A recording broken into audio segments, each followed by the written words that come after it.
ಕಾಂಗ್ರೆಸ್ ಹಟಾವು ದಲಿತ ಬಚಾವು ಅಂತ. ನಾಚಿಕೆ ಮಾನ ಮರ್ಯಾದೆ ಇಲ್ಲದೆ ಇರತಕ್ಕಂಥ ಒಬ್ಬ ಶಾಸಕ ಈ ತಾಲೂಕಿಗೆ ಸಿಕ್ಕಾರ. 15,000 ಕೋಟಿಗಿಂತ ಹೆಚ್ಚು ಲೂಟಿ ಮಾಡಿರ್ತಕ್ಕಂಥ ಈ ಸರ್ಕಾರ, 60% ಕಮಿಷನ್ ಹೊಡಿತಕ್ಕಂಥ ಈ ಸರ್ಕಾರ. ಆದ್ದರಿಂದ ಈ ರಾಜ್ಯದಲ್ಲಿರ್ತಕ್ಕಂಥ ಸರ್ಕಾರ ಒಂದು ಭ್ರಷ್ಟ ಸರ್ಕಾರ, ಕಮಿಷನ್ ಸರ್ಕಾರ. ಇಲ್ಲಿ ನಮ್ಮ ಇಲ್ಕಲಲ್ಲೇ ಡ್ರಗ್ಸ್ ಮಾಫಿ ಇದೆ. ಇವತ್ತು ಈ ರಾಜ್ಯದಲ್ಲಿರ್ತಕ್ಕಂಥ ಕಾಂಗ್ರೆಸ್ ಸರ್ಕಾರ 2 ವರ್ಷದ ಸಾಧನಾ ಸಮಾವೇಶ ಅಂಥೇಳಿ ನಾಳೆಗೆ ಹೊಸಪೇಟೆಯಲ್ಲಿ ಮಾಡ್ತಕ್ಕಂಥ. 2 ವರ್ಷಗಳಿಂದ ಈ ರಾಜ್ಯದಲ್ಲಿ ಆಡಳಿತ ನಡೆಸ್ತಕ್ಕಂಥ ಕಾಂಗ್ರೆಸ್ ಸರ್ಕಾರ, ನಾನು ಹೇಳಬಯಸ್ತೀನಿ, ಶೂನ್ಯ ಸಾಧನೆಯನ್ನು ಮಾಡಿರ್ತಕ್ಕಂಥ ಸರ್ಕಾರ. ಯಾವ ಘನಂದಾರಿ ಕೆಲಸಗಳನ್ನು ಮಾಡಿದ್ದಾರೆ ಅಂಥೇಳಿ ಇವತ್ತು ಸಾಧನೆ ಮಾಡಲಿಕ್ಕೆ ಹೊರಟಿದ್ದಾರೆ ಗೊತ್ತಿಲ್ಲ. ಭ್ರಷ್ಟಾಚಾರದ ಕೂಪದಲ್ಲಿ ಮುಳುಗಿರ್ತಕ್ಕಂಥ ಈ ಸರ್ಕಾರ ಇವತ್ತು ಸಾವಿರಾರು ಕೋಟಿಗಳ ಗುತ್ತೇದಾರರ ಬಿಲ್ಲನ್ನು ಇಟ್ಕೊಂಡಿರ್ತಕ್ಕಂಥದ್ದು, ಯಾವುದೇ ಒಂದು ಅಭಿವೃದ್ಧಿ ಕೆಲಸ ಆಗದೇ ಇರತಕ್ಕಂಥದ್ದು. ಗುತ್ತೇದಾರರು ಯಾವ ರೀತಿ ಪರಿಸ್ಥಿತಿ ಬಂದಿದೆ ಅಂದ್ರೆ, ಈ ರಾಜ್ಯದಲ್ಲಿ ಯಾವುದಾದ್ರೂ ಟೆಂಡರ್ ಕರೆದ್ರೆ ಅದನ್ನು ಆಗದೇ ಇರತಕ್ಕಂಥ ಪರಿಸ್ಥಿತಿ ಬಂದು ತಲುಪಾರ.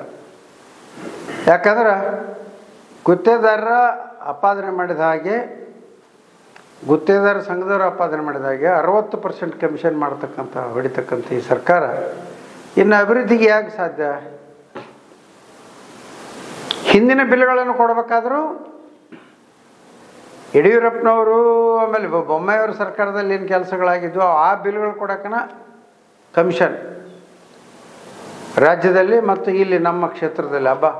ನಮ್ಮ ಕ್ಷೇತ್ರದಲ್ಲಿ ಅಂತ ಅದ್ಭುತವಾದ ಆಡಳಿತ. ಯಾಕಂದ್ರೆ ನಮ್ಮ ಸರ್ಕಾರದಲ್ಲಿ ಮಾಡಿರ್ತಕ್ಕಂಥ ಕೆಲಸಗಳನ್ನು ಪೂಜೆ ಮಾಡೋದು ಮತ್ತು ಸಾಧನೆ ತಂದ ಅಂಥೇಳಿ ಎದಿ ತಟ್ಕೊಳೋದು.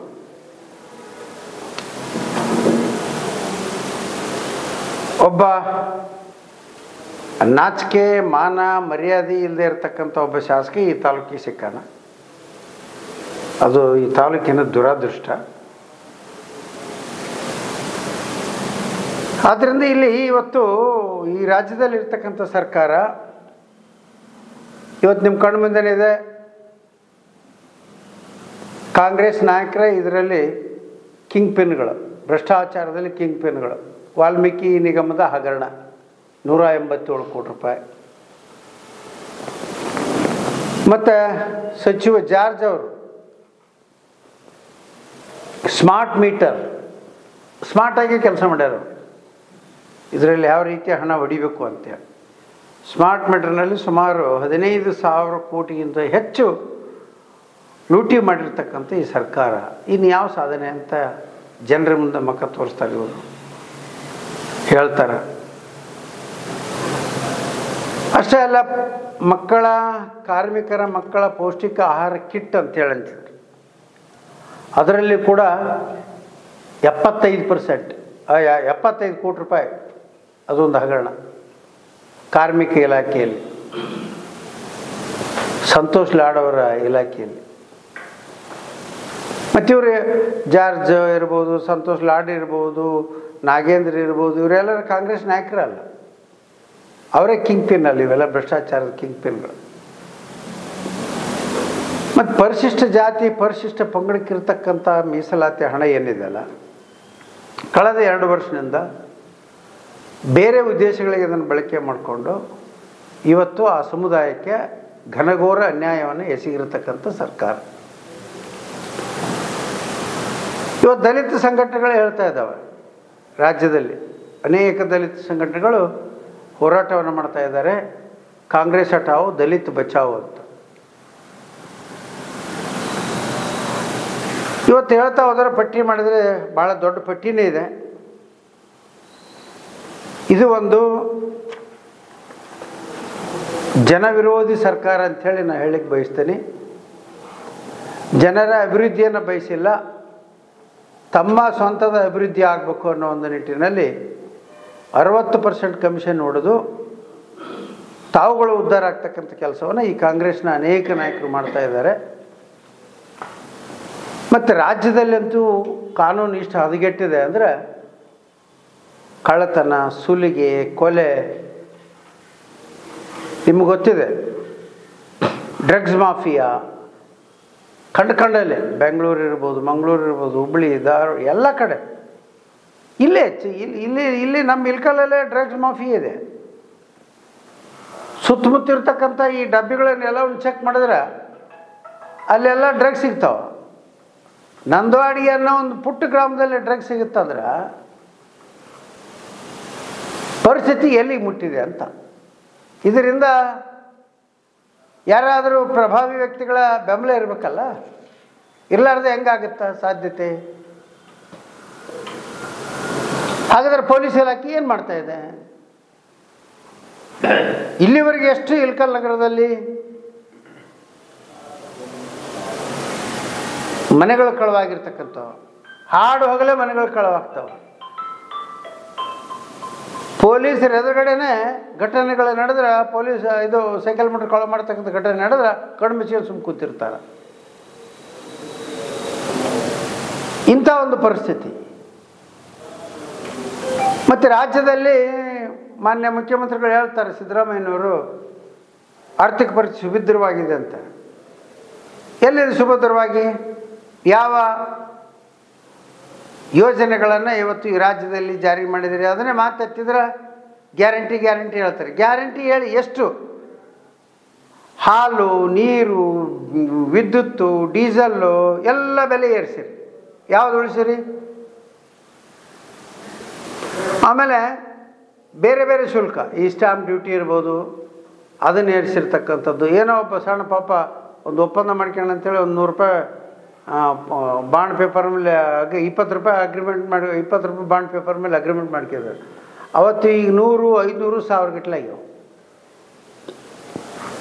ಈ ರೀತಿ ಜನಸಾಮಾನ್ಯರ ಜೀವನದಲ್ಲಿ ಆಟ ಆಡ್ತಕ್ಕಂಥ ಈ ಸರ್ಕಾರ ಜನಸಾಮಾನ್ಯರ ಬಗ್ಗೆ ಕಿಂಚತ್ತೂ ಕೂಡ ಕಾಳಜಿ ಇಲ್ಲದೆ. ಯಾಕೆ ಹೇಳ್ತಾ ಇದ್ದೀನಿ ಅಂದರೆ, ಇವತ್ತು ಕರ್ನಾಟಕ ರಾಜ್ಯದಲ್ಲಿ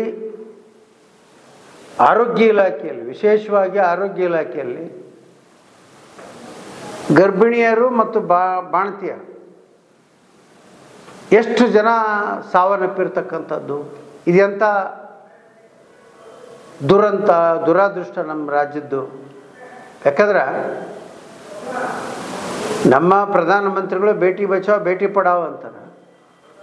ಇವರು ಬೇಟಿನೂ ಉಳಿಯೋದು ಬೇಡ, ತಾಯಿನೂ ಉಳಿಯೋದು ಬೇಡ ಅನ್ನೋ ಒಂದು ಲೆಕ್ಕದಲ್ಲಿ ಇವರು ಕೂತಿದ್ದಾರೆ. ಒಬ್ಬ ಗರ್ಭಿಣಿ ಅಥವಾ ಹೆತ್ತ ಗರ್ಭಿಣಿ ಸತ್ರ ಮಗುನೂ ಸಾಯ್ತದ. ಬಾಣತಿ ಸತ್ರ, ಬಾಣತಿ ಅಂದರೆ ಹೆರಿಗೆ ಆದ ನಂತರ ಬಾಣತಿ ಸತ್ತಂದ್ರೆ ಮಗುವಿನ ಪರಿಸ್ಥಿತಿ ಏನು? ಅಂಥ ಒಂದು ಪರಿಸ್ಥಿತಿ ಇವತ್ತು ನಿರ್ಮಾಣ ಆಗಿದೆ. ಸುಮಾರು 2600ಕ್ಕೂ ವೈದ್ಯರ ಸಿಬ್ಬಂದಿ ಖಾಲಿ ಅದ ಹುದ್ದೆಗಳು. 2600ಕ್ಕೂ ಹೆಚ್ಚು ವೈದ್ಯರ ಸಿಬ್ಬಂದಿಗಳು ಖಾಲಿ ಇದ್ದಾವೆ. ಅವನ್ನ ಇಲ್ಲಿವರೆಗೂ ಕೂಡ ಭರ್ತಿ ಮಾಡೋಕ್ಕಾಗಿಲ್ಲ. ಮತ್ತು ಇನ್ನೇನು ಸಾಧನೆ ಅವ್ರದ್ದು? ಆದ್ದರಿಂದ ಈ ರಾಜ್ಯದಲ್ಲಿರ್ತಕ್ಕಂಥ ಸರ್ಕಾರ ಒಂದು ಭ್ರಷ್ಟ ಸರ್ಕಾರ, ಕಮಿಷನ್ ಸರ್ಕಾರ, ಸಾಧನೆ ಶೂನ್ಯವಾಗಿರ್ತಕ್ಕಂಥ ಸರ್ಕಾರ. ಜೊತೆಗೆ ಇಲ್ಲಿ ಮಹಾಪುರುಷ ಅದನ್ನಲ್ಲ, ವಿಜಯಾನಂದ್ ಕಾಶ್ಯಪ್, ಇವರು ಟೂರಿಂಗ್ ಟಾಕೀಸ್ ಅಂತ ಹೇಳಿ ಎಲ್ಲಿ ಹೇಳೇನಂತ ಕೇಳಿದೆ. ಈ ಇಲ್ಕಲ್ ನಗರಕ್ಕೆ ವಾಟರ್ ಟ್ಯಾಂಕ್ ನಮ್ಮ ಕಾಲದಲ್ಲಿ ಪ್ರಾರಂಭ ಆಗಿ ಅದನ್ನು ಇವರು ಬಂದು ಕಮಿಷನ್ಗೋಸ್ಕರ ಬಂದ್ ಮಾಡಿರ್ತಕ್ಕಂಥದ್ದು, ಎಲ್ಲರಿಗೂ ಜಗಜ್ಜಾಗಿರಾಗಿರ್ತಕ್ಕಂಥದ್ದು. ಮೊನ್ನೆ ಮತ್ತೆ ಅದನ್ನು ಒಳ್ಳೆ ಉಲ್ಟಾ ಪೂಜೆ ಮಾಡ್ಯಾರ. ಹೆಂಗೆ ಪೂಜೆ ಮಾಡ್ಯಾರ? ಅದಕ್ಕೆ ಬಟ್ಟೆ ಕಟ್ಟಿದ್ರು, ಅದು ಸುತ್ತಾರ್ದ ಬಟ್ಟೆ ಕಟ್ಟಿ. ಅಂದ್ರೆ ನಾಚಿಕೆ, ಮಾನ ಮರ್ಯಾದೆ ಇದ್ದವರು ಮಾಡ್ತಕ್ಕಂಥ ಕೆಲಸ. ತನ್ನ ತಪ್ಪನ್ನು ಮುಚ್ಕೊಳಕ್ಕೆ ಇವರು ಟೂರಿಂಗ್ ಟ್ಯಾಕೇಜ್ ಮಾಡಿರಿ. ನಾನು ಟೂರಿಂಗ್ ಟ್ಯಾಕೇಜ್ ಎಲ್ಲಿ ತೋರಿಸ್ತಾನೆ ಬಾ. ಇಲ್ಲಿ ಒಂದು ಹೊಲ ಡೆವಲಪ್ಮೆಂಟ್ ಮಾಡಿನ ಒಬ್ಬ ರೈತನಾಗಿ ನಿಂತು ಇಲ್ಲೇ ಪಕ್ಕದಲ್ಲಿನ ತಿಂಗಳಾನುಗಟ್ಟಲೆ ಹೊಲದಲ್ಲೇ ನಿಂತು, ಬಿಸಿಲಲ್ಲಿ ನಿಂತು, ಬೆಳಗ್ಗೆ ಹೋದು ಸಾಯಂಕಾಲದವರೆಗೆ ನಿಂತು ಇಲ್ಲೇ ಅಭಿವೃದ್ಧಿ ಮಾಡಿದ್ದೀನಿ. ಏನು ಅಭಿವೃದ್ಧಿ? ಆ ಭೂಮಿಯನ್ನು ಲೆವೆಲ್ ಮಾಡಿಸಿದ್ದೀನಿ. ನಿನ್ನ ಥರ ರಿಸಾರ್ಟ್ ಮಾಡೋಕ್ಕೆ ಹೋಗಿಲ್ಲ, ಒಬ್ಬ ರೈತನಾಗಿ ಕೆಲಸ ಮಾಡೋಕ್ಕೆ ಹೋಗೀನಿ, ಕೆಲಸ ಮಾಡೀನಿ, ಇಲ್ಲೇ ನಿಂತು ಮಾಡೀನಿ.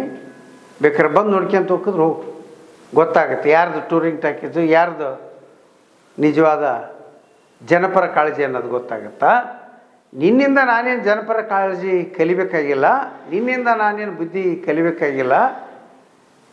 ನಿನ್ನಲ್ಲೇ ಇರ್ತಕ್ಕಂಥ ವ್ಯಕ್ತಿತ್ವ ನೋಡಿದ್ರೆ ಗೊತ್ತಾಗುತ್ತೆ. ಎಲ್ಲರಿಗೂ ಜನಸಾಮಾನ್ಯನೂ ಕೂಡ ಮಾತಾಡ್ಕೊಳ್ತಕ್ಕಂಥ ಒಂದು ವ್ಯಕ್ತಿತ್ವ ಇರೋದರಿಂದ, ಒಂದು ಚಿಕ್ಕ ಮಗುನೂ ಕೂಡ ನಿನ್ನ ಬಗ್ಗೆ ತಾತ್ಸಾರ ಮನೋಭಾವದಿಂದ ಮಾತಾಡ್ತಕ್ಕಂಥ ಸಂದರ್ಭದಲ್ಲಿ ನಿನ್ನ ಕಡೆಯಿಂದ ಸರ್ಟಿಫಿಕೇಟ್ ನನಗೆ ಬೇಕಾಗಿಲ್ಲ. ಮೊದಲ ನಿನ್ನ ಹಣೆಬರ ನೀ ಏನು ಮಾಡಿದ್ದಿ, ಜನರಿಗೆ ನಿನ್ನ ಮೇಲೆ ವಿಶ್ವಾಸ ಇಟ್ಟು, ಪಕ್ಷದ ಮೇಲೆ ವಿಶ್ವಾಸ ಇಟ್ಟು ಓಟ್ ಹಾಕಿ ಕಳಿಸ್ಯಾರ.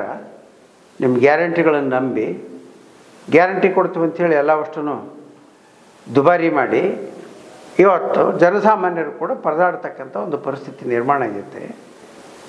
ಮತ್ತು ಇಲ್ಲೇನು ಗನಂದಾರಿ ಅಭಿವೃದ್ಧಿ ಮಾಡಿದೆ. ಅನೇಕ ಸಂದರ್ಭದಲ್ಲಿ ಕೇಳಿದ್ದೀನಿ, ಎಲ್ಲಿದಾವ ಅಭಿವೃದ್ಧಿ ಪರ್ವ ಅಂತ, ಎಲ್ಲೈತಿ, ಏನು ಬಂದವ? ಕೆರೆ ನೀರು ತುಂಬಿದ, ಕೆರೆ ತುಂಬಿದವ ನಾನು.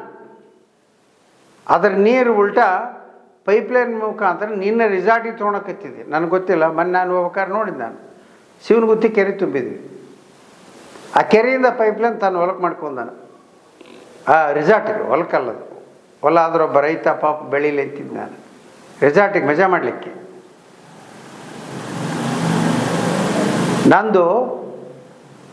ನಾನು ಮಾಡಿರ್ತಕ್ಕಂಥದ್ದು ಇವತ್ತು ಈ ದೇಶಕ್ಕೆ ಆಹಾರ ಧಾನ್ಯಗಳನ್ನು ಬೆಳ್ಕೊಡ್ಬೇಕು ಅನ್ನೋ ಒಂದು ಉದ್ದೇಶದಿಂದ ನಾನು ಅವತ್ತಿಂದ ಮಾಡ್ಕೊಂತ ಬಂದಿನಿ, ಇವತ್ತು ಮಾಡ್ತೇನೆ ಅದನ್ನು. ನಾನು ಇಲ್ಲೇ ಕೂತ್ರೂ ಕೂಡ ಇಲ್ಲ ಟೂರಿಂಗ್ ಪ್ಯಾಕೇಜ್ ಮಾಡ್ಯಾರ, ಹೋಗೋದು ಬರೋದು, ಇಲ್ಲಿ ಬಂದು ಒಂದು ಸುದ್ದಿಗೋಷ್ಠಿ ಮಾಡ್ತಾರೆ ನಾಳೆಗೆ ಅಂತ ಹೇಳೋದು. ನೀ ಏನು ಮಾಡಿಯಪ್ಪ, ನೀ ಮಾಡಿದ್ದು ಗೊತ್ತಿಲ್ಲ, ನಿಂದು ಹೇಳು, ನಂದೇನು ಹೇಳ್ತದೆ? ಅಧಿಕಾರ ನಿನಗೆ ಕೊಟ್ಟಾರ, ನನ್ನೇನು ಪ್ರಶ್ನೆ ಮಾಡ್ತಿ?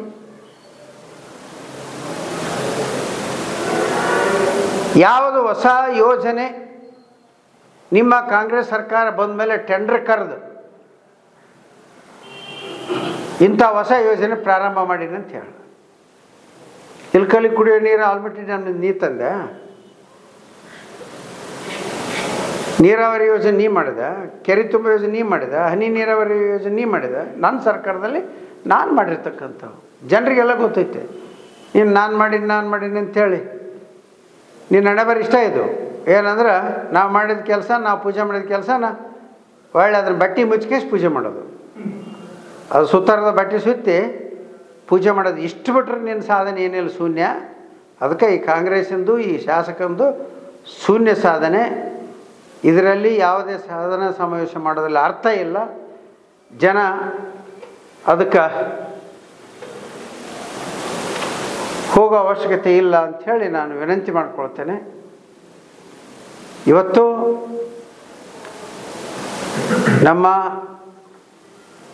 ದೇಶದ ಮುಕುಟಮಣಿ ಕಾಶ್ಮೀರದ ಪಹಲ್ಗಾಮ್ನಲ್ಲಿ ಆಗಿರ್ತಕ್ಕಂಥ ಒಂದು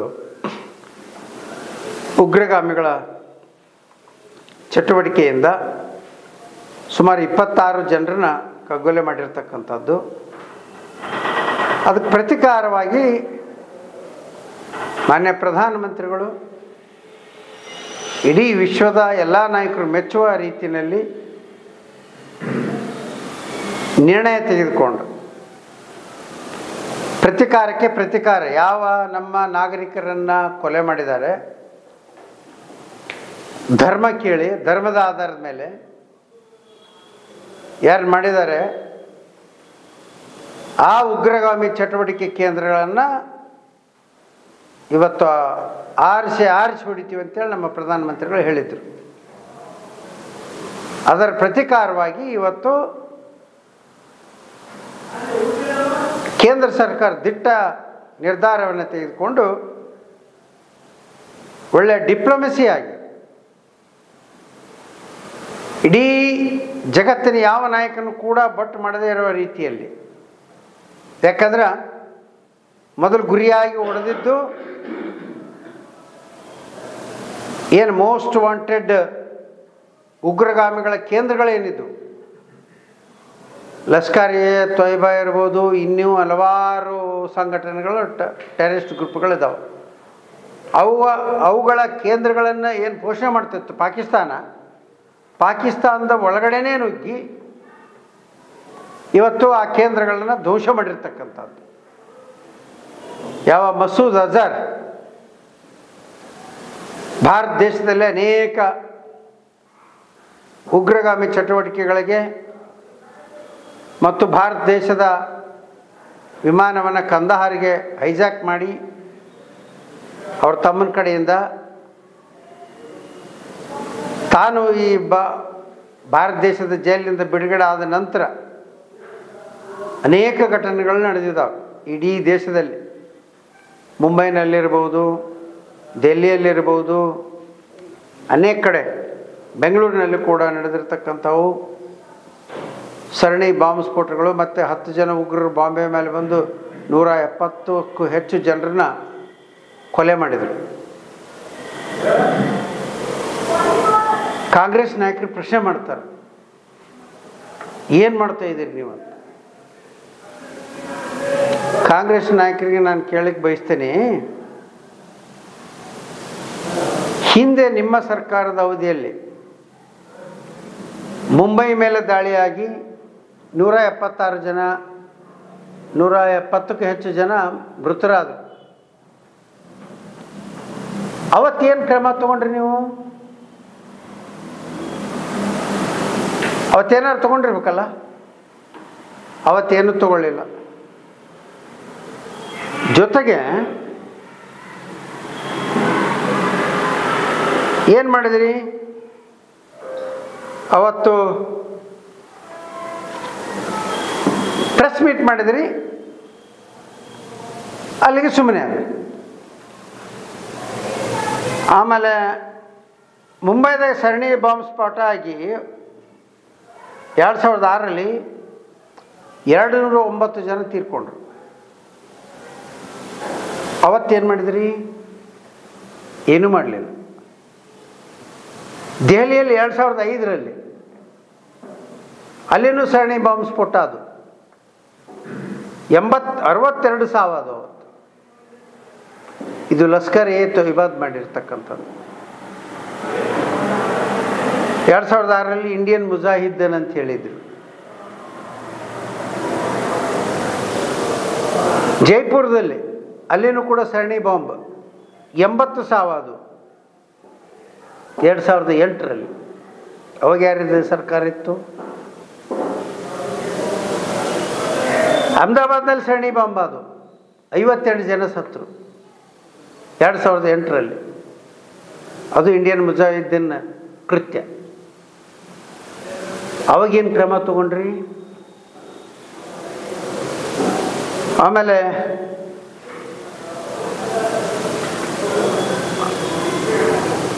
ಮುಂಬೈ ಮೇಲೆ 166 ಸಾವು. ಮುಂಬೈ ದಾಳಿ ಏನು 10 ಉಗ್ರಗಾಮಿಗಳು ಬಂದು ತಾಜ್ ಹೋಟೆಲ್ನಲ್ಲಿ ಮತ್ತು ರೈಲ್ವೆ ಸ್ಟೇಷನ್ನಲ್ಲಿ ಮಾಡಿರ್ತಕ್ಕಂಥ ಏನು ಕೃತ್ಯ ಇದೆಯಲ್ಲ, ಅದು 166 ಜನ ಸತ್ತರು.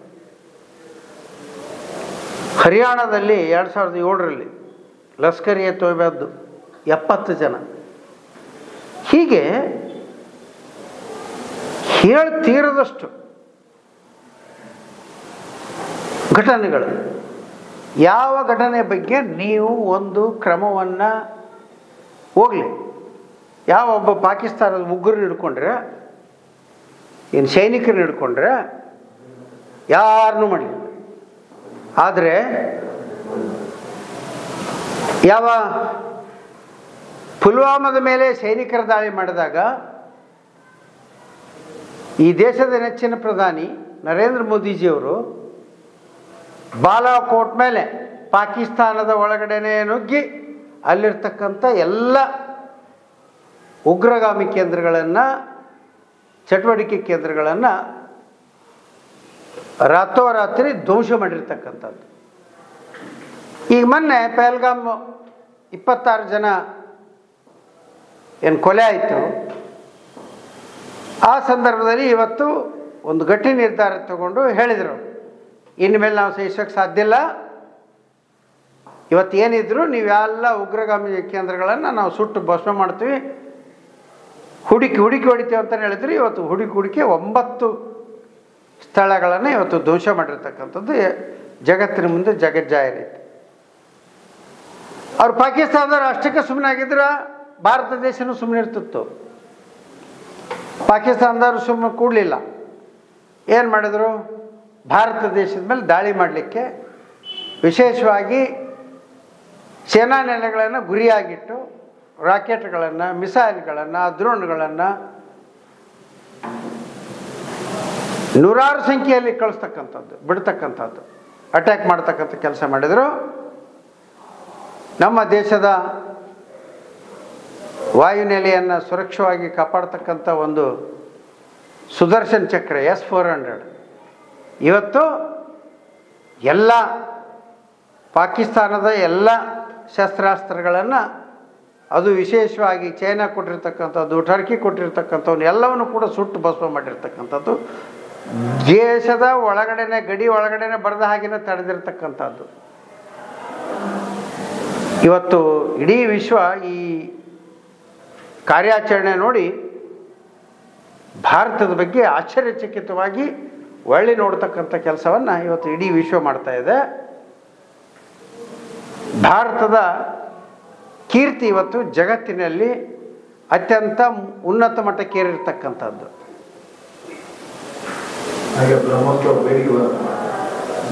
ಈಗ ನಮ್ಮಲ್ಲಿರ್ತಕ್ಕಂಥ ಅನೇಕ ಶಸ್ತ್ರಾಸ್ತ್ರಗಳನ್ನು ಆತ್ಮನಿರ್ಭರ ಭಾರತದ ಯೋಜನೆಯಡಿಯಲ್ಲಿ ಮಾನ್ಯ ಪ್ರಧಾನಮಂತ್ರಿಗಳು ನಮ್ಮ ಮೇಕ್ ಇನ್ ಇಂಡಿಯಾ ಭಾರತದಲ್ಲೇ ಉತ್ಪಾದನೆ ಆಗಬೇಕು, ಭಾರತದಲ್ಲೇ ಉತ್ಪಾದನೆ ಮಾಡಬೇಕು, ಮೇಕ್ ಇನ್ ಇಂಡಿಯಾ ಮಾಡಬೇಕು, ಯುದ್ಧ ಸಾಮಗ್ರಿಗಳು ನಮ್ಮ ದೇಶದಲ್ಲೇ ಉತ್ಪಾದನೆ ಮಾಡಬೇಕು, ಹೊರ ದೇಶಕ್ಕೆ ನಾವು ರಫ್ತು ಮಾಡಬೇಕು ಅಂಥೇಳಿ ಒಂದು ನಿರ್ಧಾರ ತಗೊಂಡು ಇವತ್ತು ನಮ್ಮಲ್ಲೇ ತಯಾರಾದಂಥ ಬ್ರಹ್ಮೋಸ್ ಕ್ಷಿಪಣಿಗಳು ಎಷ್ಟು ಕ್ಷಮತೆಯನ್ನು ಹೊಂದಿದಾವೆ ಅಂದರೆ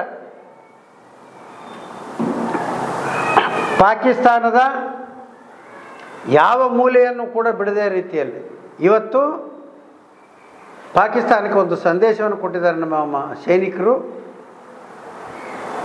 ನಮ್ಮ ದೇಶದ ಹಿರಿಮೆಯನ್ನು ಗರಿಮೆಯನ್ನು ಕಾಪಾಡಿದ್ದಾರೆ ಹಾಗೂ ಶೌರ್ಯವನ್ನು ಮೆರೆದಿದ್ದಾರೆ ಅಂತ ಕೂಡ ನಾನು ನಮ್ಮ ಸೇನಾಧಿಕಾರಿಗಳಿಗೆ, ಸೈನಿಕರಿಗೆ ಇವತ್ತು ನಾನು ಹೃತ್ಪೂರ್ವಕ ಅಭಿನಂದನೆಗಳನ್ನು ದೇಶದ ನಾಗರಿಕರ ಪರವಾಗಿ ಸಲ್ಲಿಸಲಿಕ್ಕೆ ಇಚ್ಛಪಡ್ತೇನೆ. ಇಂಥ ಸಂದರ್ಭದಲ್ಲಿ ಇವತ್ತು ಏಟಿಗೆ ಎದುರೇಟು ಅನ್ನುವ ರೀತಿಯಲ್ಲಿ ಅವ್ರು ಯಾವ ಕಾರ್ಯಾಚರಣೆ ಮಾಡಿದ್ರು ಅದಕ್ಕೆ ಸರಿಯಾಗಿ ಉತ್ತರ ಕೊಟ್ಟಿದ್ದಾರೆ. ಪಾಕಿಸ್ತಾನದ ಎಲ್ಲ ವಾಯುನೆಲೆಗಳನ್ನು ಧ್ವಂಸ ಮಾಡಿರ್ತಕ್ಕಂಥದ್ದು. ಯಾವಾಗ ಪಾಕಿಸ್ತಾನದ DGMO director general of military operations ಅವರು ನಮ್ಮ ದೇಶದ DGMOಗೆ ಫೋನ್ ಮಾಡಿ ಕೈಕಾಲು ಬಿದ್ದು ಅಪ್ಪ ಎಣ್ಣಂದು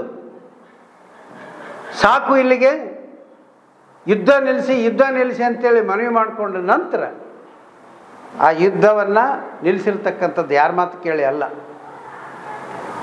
ಯಾರ್ಯಾರೋ ಅನೇಕ ಕಾಂಗ್ರೆಸ್ ನಾಯಕರು ಏನೋ ಮಾತಾಡ್ತಾ ಇದ್ದಾರೆ. ಇವತ್ತು ಸತ್ಯ ಏನನ್ನೋದು ಹೊರಗೆ ಬಂದಿದೆ. ಆದ್ದರಿಂದ ಇವತ್ತಾಗಲೇ ಹೇಳಿದ್ದಾರೆ ರಕ್ಷಣಾ ಸಚಿವರು, ಗೃಹ ಸಚಿವರು, ಪ್ರಧಾನಮಂತ್ರಿಗಳು ಎಲ್ಲರೂ ಹೇಳಿದ್ದಾರೆ, ಇದು ಟ್ರೇಲರ್ ಮಾತ್ರ, ಇನ್ನು ಪಿಕ್ಚರ್ ಅಭಿ ಬಾಕಿ ಹೈ ಅಂತಲೇ ಹೇಳಿದ್ದಾರೆ. ಯಾವ್ಯಾವ ವಾಯುನೆಲೆಗಳನ್ನು ಧ್ವಂಸ ಮಾಡಿವೆ ಅಂತೇಳಿ ಪಾಕಿಸ್ತಾನ ಪ್ರಧಾನಮಂತ್ರಿ ಜಂಬ ಕೊಚ್ಚಿಕೊಂಡಿದ್ರು, ಅದೇ ವಾಯುನೆಲೆಗೆ ಹೋಗಿ ನಿಂತು ಇವತ್ತು ಹೇಳಿರ್ತಕ್ಕಂಥದ್ದು ಎಚ್ಚರಿಕೆ ಕೊಟ್ಟಿರ್ತಕ್ಕಂಥದ್ದು. ಆದ್ದರಿಂದ ನಮ್ಮ ದೇಶದ ಏನು ಹೆಮ್ಮೆಯ ಪ್ರಧಾನಮಂತ್ರಿಗಳು ಸರ್ಕಾರ, ಕೇಂದ್ರ ಸರ್ಕಾರ ತೆಗೆದುಕೊಂಡಿರ್ತಕ್ಕಂಥ ನಿರ್ಧಾರ ಗಟ್ಟಿ ನಿರ್ಧಾರ. ಈ ರೀತಿಯ ನಿರ್ಧಾರವನ್ನು ಅದು ವಿಶೇಷವಾಗಿ ಈ ದೇಶದ ಯಾವ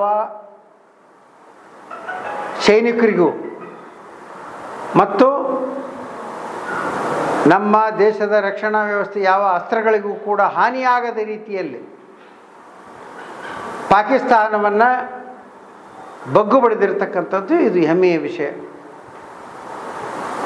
ಯಾವ ಪಾಕಿಸ್ತಾನ ಉಗ್ರ ಪೋಷಿತ ದೇಶ ಅಂತೇಳಿ ಇವತ್ತು ಇಡೀ ವಿಶ್ವಕ್ಕೆ ಜಗಜ್ಜಾಹೀರಾಗಿದೆ.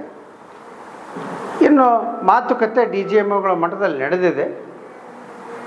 ಭಾರತ ದೇಶದ ಹೇಳಿದ್ದಾರೆ ಪ್ರಧಾನಮಂತ್ರಿಗಳು ಒಂದೇ ಹೇಳಿದ್ದಾರೆ, ಎರಡೇ ಶಬ್ದಗಳು. ಒಂದು, ಪಾಕಿಸ್ತಾನದ ಜೊತೆಯಲ್ಲಿ ಮಾತುಕತೆ ಆದರೆ ಅದು ಉಗ್ರಗಾಮಿಗಳನ್ನು ಏನಿದ್ದಾರೆ ಅಲ್ಲಿ ಪಾಕಿಸ್ತಾನದಲ್ಲಿ ಅದನ್ನು ಭಾರತಕ್ಕೆ ಒಪ್ಪಿಸತಕ್ಕಂಥದ್ದು, ಅದರ ಬಗ್ಗೆ ಮಾತ್ರ. ಇನ್ನೊಂದು, ಪಾಕಿಸ್ತಾನ ಆಕ್ಯುಪೈಡ್ ಕಾಶ್ಮೀರ ಇದೆಯಲ್ಲ ಆ ವಿಷಯದ ಬಗ್ಗೆ ಮಾತ್ರ ಮಾತುಕತೆ ಪಾಕಿಸ್ತಾನ ಜೊತೆ ಇಲ್ಲದಂತೆ ಎಲ್ಲ ರಾಜತಾಂತ್ರಿಕ ವ್ಯವಸ್ಥೆಯನ್ನು ನಾವು ರದ್ದುಗೊಳಿಸುವ ಅಂತೇಳಿ ಹೇಳಿರ್ತಕ್ಕಂಥದ್ದು. ಇದು ನಮ್ಮ ದೇಶಕ್ಕೆ ನಮಗೆ ಹೆಮ್ಮೆ ತರ್ತಕ್ಕಂಥ ವಿಷಯ. ಇವತ್ತು ನಮ್ಮ ನಾಡಿನ ನಮ್ಮ ದೇಶದ ಸೈನಿಕರಿಗೆ ಮತ್ತೊಮ್ಮೆ ನಾವು ಅಭಿನಂದನೆಯನ್ನು ಸಲ್ಲಿಸ್ತೀವಿ. ಹಾಗೂ ತಿರಂಗ ಯಾತ್ರೆಯನ್ನು ಇವತ್ತು ಇನ್ನೇ 2-3 ದಿವಸದಲ್ಲೇ ಇಲ್ಲಿ ಇಲ್ಕಲ್ಲ ಒಟ್ಟು ಹುನಗುಂದ ಮತಕ್ಷೇತ್ರದಲ್ಲಿ ಮಾಡ್ಬೇಕಂಥೇಳಿ ಮಾಡಿದ್ದೀವಿ.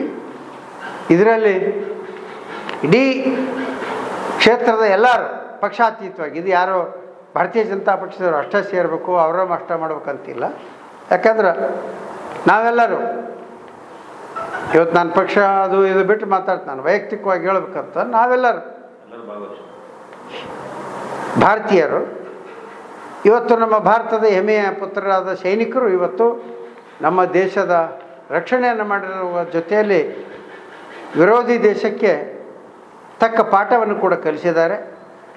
ಅವರಿಗೆ ಒಂದು ಅಭಿನಂದನೆ ಹೇಳುವ ನಿಟ್ಟಿನಲ್ಲಿ ಎಲ್ಲ ನಮ್ಮ ಕ್ಷೇತ್ರದ ಎಲ್ಲ ಸಂಘಟನೆಗಳು ಯಾರೇ ಇರಲ್ಲ ಪಕ್ಷಾತೀತವಾಗಿ ಎಲ್ಲ ಪಕ್ಷದವರು, ಸಾರ್ವಜನಿಕರು ಮತ್ತು ಸಂಸ್ಥೆಯವರು, ಶಿಕ್ಷಣ ಸಂಸ್ಥೆಯವರು ಇವತ್ತು ನಾವು ಒಂದು ನಿರ್ಧಾರ ಮಾಡಿ ಎಷ್ಟನೇ ತಾರೀಕು ಅಂತ ಹೇಳ್ತೀವಿ ಅವತ್ತು ದಯವಿಟ್ಟು ಎಲ್ಲರೂ ಬರಬೇಕು. ಎಲ್ಲರೂ ಸಾರ್ವಜನಿಕರು ಎಲ್ಲರೂ ಕೂಡ ಅದರಲ್ಲಿ ಭಾಗವಹಿಸಿ ನಮ್ಮ ದೇಶದ ಹೆಮ್ಮೆಯ ಸೈನಿಕರಿಗೆ ಒಂದು ಗೌರವವನ್ನು ಸಲ್ಲಿಸೋಣ. ಇದರಲ್ಲಿ ಯಾವುದೇ ರಾಜಕೀಯ ಪಕ್ಷ ಅಂಥೇಳಿ ನಾವು ಯಾವುದು ಮತ್ತು ಅದರಲ್ಲಿ ಯಾವುದು ಜೆಂಡಗಳಿರಲ್ಲ, ತಿರಂಗ ಜೆಂಡ ಮಾತ್ರ. ಯಾವುದೇ ಪಕ್ಷದ ಜೆಂಡ ಅಲ್ಲಿ ಅಲವಿಲ್ಲ. ನಮ್ಮ ಪಕ್ಷದ ಜೆಂಡನೂ ಕೂಡ ನಾವು ಹಿಡಿಯಲ್ಲ. ಓನ್ಲಿ ತಿರಂಗ ಜೆಂಡ ಹಿಡಿದು ಇವತ್ತು ನಮ್ಮ ರಾಷ್ಟ್ರದ ಹೆಮ್ಮೆಯನ್ನು ಪ್ರದರ್ಶಿಸ್ತಕ್ಕಂಥ ಕೆಲಸವನ್ನು ಇವತ್ತು ನೀವೆಲ್ಲರೂ ಸೇರಿ ಮಾಡೋಣ. ಅದರಲ್ಲಿ ತಾವೆಲ್ಲರೂ ಕೂಡ ಭಾಗವಹಿಸಬೇಕು ಅಂಥೇಳಿ ತಮ್ಮಲ್ಲಿ ಕಳಕಳಿಯ ವಿನಂತಿಯನ್ನು ಮಾಡ್ಕೊಳ್ತೀನಿ. ಅವತ್ತು ತಾರೀಖನ್ನು ಇವತ್ತು ನಾಳೆ ಅನೌನ್ಸ್ ಮಾಡ್ತೀನಿ. ಅವತ್ತು ತಾವೆಲ್ಲ ಭಾಗವಹಿಸ್ಬೇಕಂತೇಳಿ ವಿನಂತಿ ಮಾಡ್ತೀನಿ. ಧನ್ಯವಾದಗಳು. ಅಲ್ಲಿ ಈಗ ಅದನ್ನ ನಿರ್ಣಯ ಮಾಡ್ತೀನಿ, ಚರ್ಚೆ ಮಾಡಿ ಎಲ್ಲಿಂದ ಎಲ್ಲಿಗೆ ತಿರಂಗ ಯಾತ್ರೆ ಮಾಡ್ಬೇಕಂತೇಳಿ ಎಲ್ಲರ ಕೈಯಲ್ಲಿ ಕೂಡ ತಿರಂಗ ಜೆಂಡಗಳಿರ್ತಾವೆ. ಯಾರೂ ಕೂಡ ಯಾವುದೇ ಪಕ್ಷದ ಜೆಂಡ ಅಥವಾ ವೈಯಕ್ತಿಕ ಅವನು ಬಳಸಂಗಿಲ್ಲ. ನಮ್ಮ ರಾಷ್ಟ್ರಧ್ವಜವನ್ನು ಮಾತ್ರ ಅದರಲ್ಲಿ ಹಿಡ್ಕೊಂಡು ನಮ್ಮ ಸೈನಿಕರಿಗೆ ಒಂದು ಕೃತಜ್ಞತೆಯನ್ನು ಸಲ್ಲಿಸ್ತಕ್ಕಂಥ ಕೆಲಸ ಇದ್ರ ಮುಖಾಂತರ ಮಾಡಬೇಕು. ನಾವೆಲ್ಲರೂ ಕೂಡಿ ಮಾಡೋಣ ಅನ್ನೋ ಒಂದು ವಿನಂತಿ ಮಾಡ್ಕೊಳ್ತೇವೆ. ಧನ್ಯವಾದ. ಇನ್ನಷ್ಟು ಅಪ್ಡೇಟ್ಗಳಿಗಾಗಿ ಫಾಲೋ ಮಾಡಿ ವಿಜಯ ಧ್ವನಿ ನ್ಯೂಸ್.